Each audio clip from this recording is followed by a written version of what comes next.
So good morning mga bok, today is a new day. Welcome to my mini vlog. A day in my life bilang fourth year college student. Ngayon ay magpe-prepare tayo ng ating susuotin para sa pagpasok. Tara, samahan niyo ako.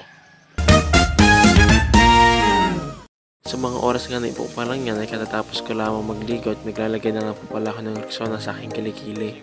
Kailangan nga po natin maglagay niyan dahil sobrang init po ng panahon at mabilis tayong pawisan nang sa ganun naman pag pinawisan tayo ay hindi magbaho ang ating amoy. Nagbibihis na nga din po pala ako sa mga oras na yan. Ayan nga po at tinatakid ko na yung suspender para naman mabinat yung ating uniform. Sinuot ko na nga po yung pentalon ko at naglalagay na nga po pala ako ng medyas sa mga oras na yan.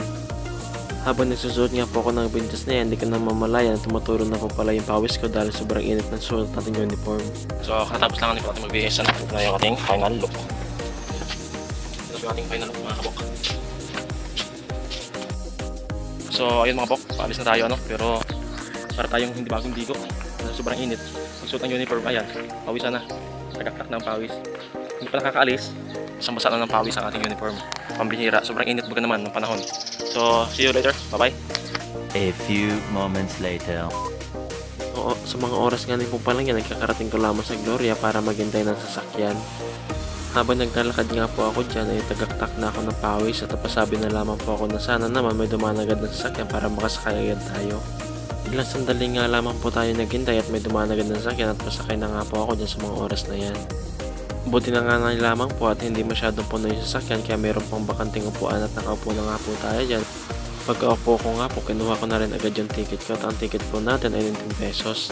Ilang sandali nga lamang po at nasa Pinamarian agad tayo at sa mga oras nga po pala inabot ko na yung bayad ko bago po ako pumaba ng sasakyan. Pagkababa ko nga po ng sasakyan ay pumasok na agad po ako sa loob ng school. Ayan nga po, tumakyat na ako ng hagdan papunta doon sa aming room. Buti na nga lamang po ang aming room ay dito lamang sa second floor. Dahil po kung sa third floor pa ang aming room, paniguradang pausan naman po tayo nito dahil sa pag-akyat ng hagdan. Pagka-akyat yung nga po, nakita ko tong kaklase ko at ang sabi nga po sa akin ay mayroon daw pong tao dun sa aming room. Fast forward nga po at meron na kaming nahanap na room. Sa mga oras nga nipong parang yan, kami ay nagkaklase na. Oras nga nipong yan, kaming lahat ay kabado dahil nga po ngayong araw malalaman namin kung sino ang magiging leader namin para sa research.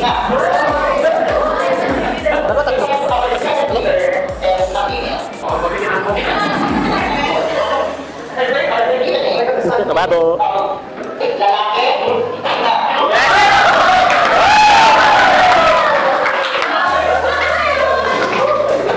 Tayo nga, mga bok.